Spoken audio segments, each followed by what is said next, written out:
আসসালামু আলাইকুম বন্ধুরা, আমি হাসি আমার ব্যস্ত রান্নাঘরে সবাইকে ওয়েলকাম করছি। ফেসবুকে যারা আছেন এবং আমার ইউটিউব চ্যানেল ব্যস্ত রান্নাঘরে যারা আছেন সবাইকে ওয়েলকাম করে শুরু করছি আজকের রান্না। অলরেডি এটা হয়ে গেছে, আমি আপনাদের জন্য পুরো ভিডিওটি রেখে দিয়েছি। আজকে যেটা করেছি আপনারা দেখে এখন নিশ্চয়ই বুঝতে পেরেছেন। আজকে করেছি ডিম সুন্দরী পিঠা বা ডিমের পান্তুয়া পিঠা। নাম যেটাই হোক, এটা ঝটপট তৈরি করে ফেলে দেওয়া যায় এবং খেতে অসম্ভব মজা। দেখতে যেটা কত সুন্দর সেটা তো আর আমার বলার অপেক্ষা রাখে না, আপনারা স্ক্রিনে দেখে এটা বুঝতে পারছেন। আমি আজকে ইচ্ছে করে একটু কালার দিয়ে কালারফুল করে এটা তৈরি করেছি যাতে এটা দেখতেও সুন্দর হয়, খেতে তো এটা ভালোই। দেখুন তো বন্ধুরা, তো চলুন কথা না বাড়িয়ে ঝটপট কিভাবে এই পিঠাটি বানানো যায় তার সম্পূর্ণ ভিডিওটি এবং প্রস্তুত প্রণালীটি আমরা এখন দেখে আসি। ডিমের পান্তুয়া পিঠা বানানোর জন্য আমাদের লাগবে ডিম, দুধ, ময়দা, চিনি, লবণ, সাদা এলাচ গুঁড়ো। আমি এলাচটাকে একটু ভেজে গুঁড়ো করে নিয়েছি। 2 টুকরো লেবুর রস লাগবে। আর আমি এখানে একটু অরেঞ্জ এসেন্স ইউজ করব, আপনারা চাইলে ভ্যানিলা এসেন্স ইউজ করতে পারেন। তো চলুন গোলাটা তৈরি করতে করতে কতটুকু কি লাগবে সেটা আমরা দেখে নিচ্ছি। প্রথমে ডিমগুলোকে আমরা একটু ফাটিয়ে নিব।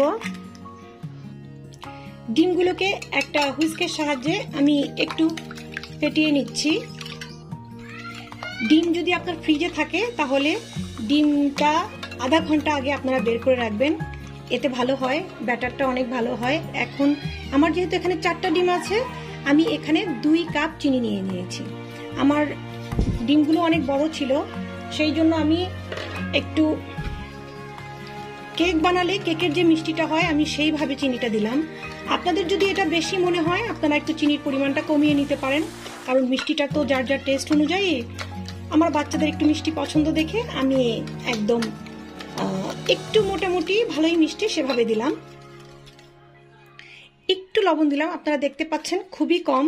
চিনি মিষ্টি পিঠায় যাদের লবণ পছন্দ না ওনারা লবণ দিবেন না, কিন্তু মিষ্টিতে একটু লবণ দিলে কিন্তু মিষ্টির টেস্টটা কিন্তু অনেকাংশে বেড়ে যায়। এখন এটাকে আমরা ততক্ষণ পর্যন্ত ফেটাবো যতক্ষণ পর্যন্ত চিনিটা গলে না যায়। সম্পূর্ণ চিনিটা যখন গলে যাবে তখন আমরা বাকি ইনগ্রেডিয়েন্টস গুলো দিয়ে দিব। চিনিটা গলে গেছে, এখন দেব ময়দা। একবারে বেশি করে দেব না, 2 বারে দেব। একবার দিয়ে একটু গুলিয়ে নিয়ে তারপরে আমি আবার দিয়ে দেব। তো 4টা ডিমের জন্য আমি এখানে 2 কাপ চিনি দিয়েছি এবং 2 কাপ ময়দা দিচ্ছি। আপনারা যদি 2টো ডিম দিয়ে করেন তাহলে সেটাকে হাফ করে নেবেন।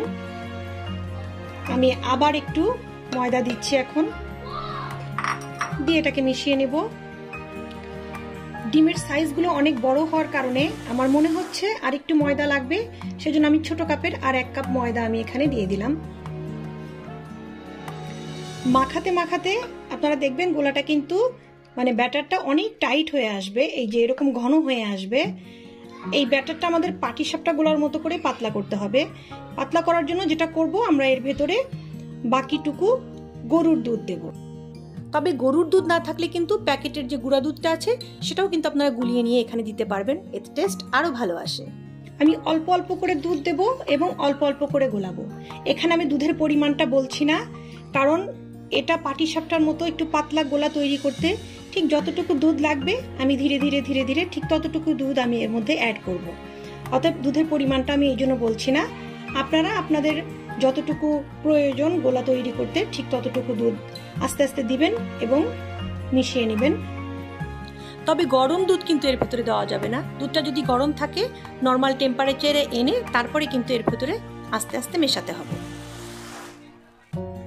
দুধটা ভালোভাবে এর ভেতরে মিশে গেছে, এখন আমি আবার একটু দুধ দিচ্ছি।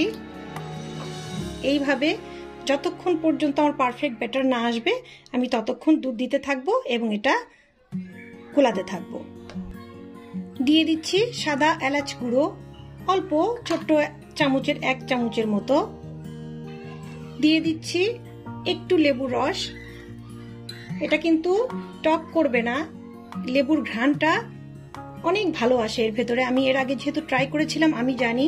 দিয়ে দিচ্ছি অরেঞ্জ এসেন্স, আপনারা চাইলে ভ্যানিলা এসেন্সও দিতে পারেন, কিন্তু অরেঞ্জের সেন্টটা আমার কাছে ভালো লাগে দেখে আমি 1 চামচ পরিমাণ অরেঞ্জ এসেন্স দিয়ে দিলাম। আপনারা চাইলে এটা স্কিপও করতে পারেন, কারণ এখানে যেহেতু সাদা এলাচের গুঁড়ো দেওয়া হয়েছে, লেবুর রস দেওয়া হয়েছে, এমনিতেই সেন্ট ভালো আসবে। তবে লেবুর রসটা কিন্তু যখন আপনি দুধ অ্যাড করবেন ওই সময় কিন্তু লেবুর রসটা দেওয়া যাবে না। দুধ ব্যাটারে অ্যাড করার পর যখন পুরো ব্যাটারটা আপনার একদম পারফেক্টলি রেডি হয়ে যাবে তখনই কিন্তু লেবুর রসটা দিতে হবে, তা না হলে কিন্তু আবার দুধ ফেটে যাওয়ার সম্ভাবনা আছে। এটা মনে রাখবেন, লেবুর রসটা ব্যাটার তৈরি হওয়ার পরই আপনারা কিন্তু দেবেন।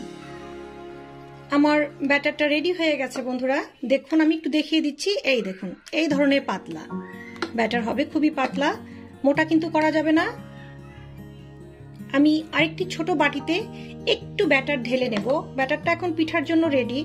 আসলে একটু আকর্ষণীয় করে, একটু কালারফুল করে আজকে পিঠাটা বানাবো, কারণ সবাই দেখছে আর বাড়িতে একটু গেস্ট এসেছে, বাচ্চা কাচ্চা আছে, যাতে আকর্ষণীয় হয়, সুন্দর হয় সেই জন্য। তবে আপনারা কালারটা দিতে না চাইলে স্কিপ করতে পারেন। আমি রেড কালার ইউজ করছি, আপনারা চাইলে এখানে অরেঞ্জ কালারও ইউজ করতে পারেন। তবে আবারও বলছি, কালার যদি আপনাদের ইচ্ছে না হয় আপনারা কালার ইউজ নাও করতে পারেন, কোনো প্রবলেম হবে না। আমি শুধু আজকে একটু সৌন্দর্য এবং আকর্ষণীয় করে দেখানোর জন্যই কালারটা ইউজ করছি। রেডের সাথে আমি একটু অরেঞ্জ মিশিয়ে দিলাম।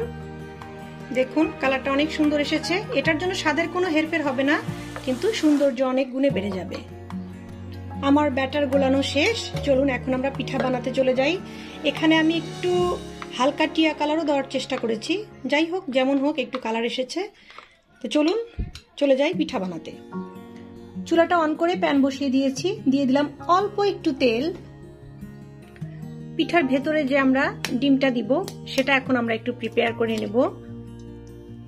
খুব সাবধানতার সহিত ডিমটাকে দিতে হবে এবং চুলার আঁচ একদম বাড়ানো যাবে না। আর একটা ডিম আমরা এখানে দিয়ে দিচ্ছি। ডিমটা কিভাবে করতে হবে, এটা একটু পোস্ট স্টাইলে ভাজতে হবে আর কি।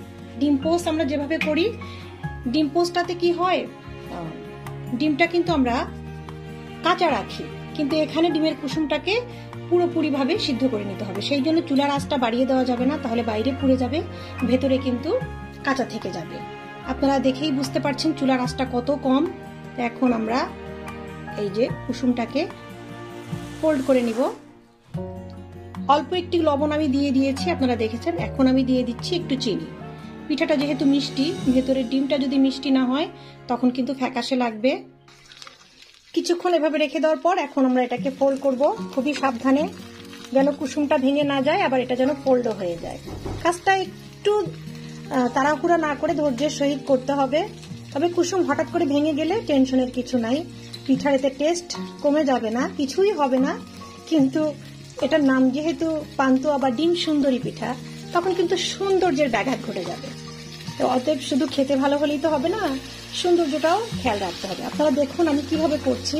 আমি খুব চেষ্টা করছি আপনাদেরকে সিস্টেমটা ভালো করে দেখানোর জন্য, কারণ কুসুমটা সিদ্ধ করতে হবে, কিন্তু কুসুমটা ভেঙে ফেলে দেওয়া যাবে না। আমি আরেকটা ফোল্ড করছি, এই যে বাস। এখন আমরা চুলার আঁচ বাড়াবো না, কিছুক্ষণ এভাবে রেখে দিলেই এটা সিদ্ধ হয়ে যাবে।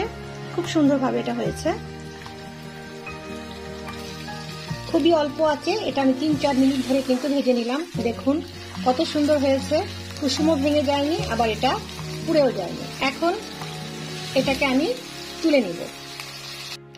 একই প্যানে একটু বাটার দিয়ে দিলাম, এতে ঘ্রাণটা ভালো আসবে। বাটার না থাকলে কোনো সমস্যা নাই, একটু তেল দিয়ে দিলাম, খুবই অল্প দিতে হবে। দিয়ে আমি একটি টিস্যু দিয়ে এটাকে চারিদিকে ছড়িয়ে দিচ্ছি। আপনারা দেখতেই পাচ্ছেন কত কম দিয়েছি আমি। এখন প্রথমে কালারফুল ব্যাটারটা থেকে আমি একটু ব্যাটার এখানে দিয়ে দিব, দিয়ে প্যানটাকে আমি একটু ঘুরিয়ে দেব এইভাবে। দেখুন কি সুন্দর করে একদম রাউন্ড শেপ হয়ে গেল। 30 সেকেন্ডের জন্য একটু ঢেকে দেব। 30 সেকেন্ড হয়ে গেছে।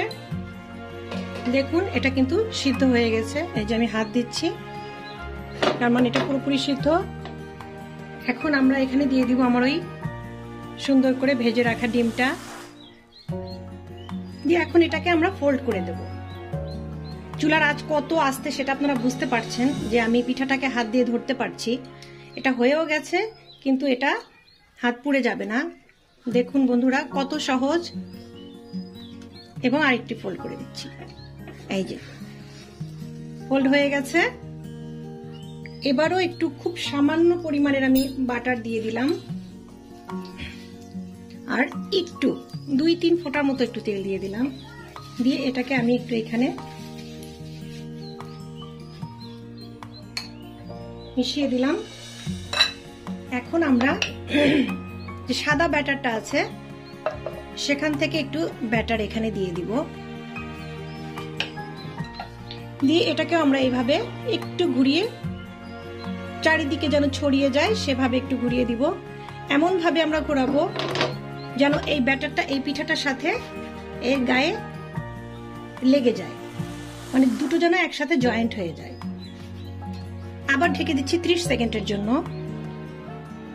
30 সেকেন্ড পর খুললাম, দেখুন এটাও সিদ্ধ হয়ে গেছে। এখন আমি এটাকে আবার ফোল্ড করে দিচ্ছি। দেখুন কিভাবে করছি জিনিসটা, এই যে আবার ফোল্ড করে দিলাম। এইভাবে আমি এখন বারবার এই পিঠাটাকে ফোল্ড করতে থাকবো। এখন আমি আবার কালারফুল ব্যাটারটা এর ভেতরে দিয়ে দিব। এখন নিশ্চয়ই আপনারা বুঝতে পেরেছেন এটা দেখতে কতটা সুন্দর হবে। দেখুন আরেকটু ব্যাটার লাগবে এখানে, ব্যাস। আবার একটু ঢেকে দিচ্ছি।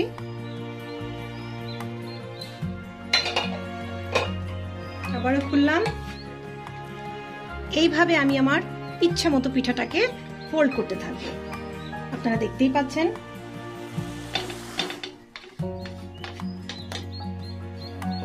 এটাকে একটু ঘুরিয়ে ঘুরিয়ে একটু ভেজে নিয়ে আবার এটাকে আমি এক সাইড করে নিচ্ছি।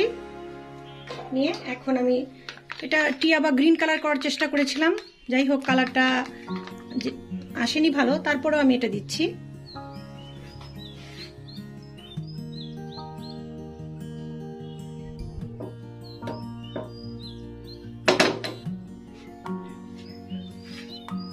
বেশ কয়েকবার ফোল্ড করে নেওয়ার পর আমার পিঠাটা অনেক বড় হয়ে গেছে। এখন আমার পিঠাটা রেডি। আমি এরকম করে আরেকটি পিঠা বানিয়ে নেব, কারণ আমার ব্যাটার অনেক। এখন এটাকে আমি তুলে নিচ্ছি। আমার আরেকটি পিঠাও ভাজা কমপ্লিট। এখন চলুন এটাকে নামিয়ে আপনাদের সামনে আমি কেটে একটু দেখিয়ে দিচ্ছি। দেখুন বন্ধুরা, অনেক সুন্দর হয়েছে। আমি এখন একটি পিঠা কেটে আপনাদেরকে দেখিয়ে দিচ্ছি। দেখুন বন্ধুরা, ওয়াও কি যে সুন্দর হয়েছে, মানে এটা বলার অপেক্ষা রাখে না। এই পিঠাটা এই জন্য এটার নাম ডিম সুন্দরী পিঠা বা ডিম পিঠা, ডিমের পান্তুয়া। দেখুন বন্ধুরা, সেই জন্য বলেছিলাম শুধু খেতে ভালো হলেই তো হবে না, দেখতেও সুন্দর হতে হবে। জিনিস দেখেই যদি খেতে না ইচ্ছে করে তাহলে কি আর হলো? দেখুন তো, ভিডিওটি ভালো লাগলে কিন্তু অবশ্যই লাইক, কমেন্টস এবং শেয়ার করে দিবেন, এবং আমার চ্যানেলটি সাবস্ক্রাইব করতে ভুলবেন না। আর আমার নিত্য নতুন ভিডিও পেতে পাশে থাকা বেল আইকনটি কিন্তু অবশ্যই ক্লিক করবেন। তাহলে কি এখন শুধু খাওয়াটাই বাকি। আপনারাও বাসায় ট্রাই করে ফেলুন। আমি হাসি, অন্য কোনো দিন আসবো অন্য কোনো রেসিপি নিয়ে। ততক্ষণের জন্য আল্লাহ হাফেজ বন্ধুরা।